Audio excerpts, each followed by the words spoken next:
We are the young people in the lead team, working with the National Loteri Community Fund Wales to make sure that young people's voices are heard. In autumn 2020, we had in-depth conversations with 60 young people in Wales about what matters most to them. We found out that the most important things were mental health, employment, and the environment.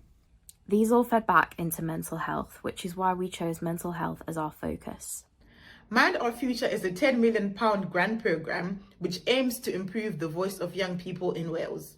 Buom yn gwrando ar ein cyfoedion ac yn rhagweld y bydd y rhaglen yn gweithio tuag at ddyfodol mwy gwydyn a meddyliol iach i'n cenhedlaeth ni. This is really important because we're the ones who'll be around in the future, and decisions made now will massively impact what happens for the rest of our lives.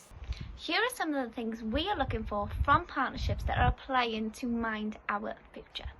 We want to see that they know how to make their activity completely accessible to all groups of young people. Da ni eisiau dallt sut fydden nhw'n gwrando ar bobl ifanc a sut fydden nhw'n addasu I cynlluniau'n gyson o ganlyniad I hynny. We want them to understand how to bring different groups of young people together, give them a sense of belonging, and make them feel part of a community with one another.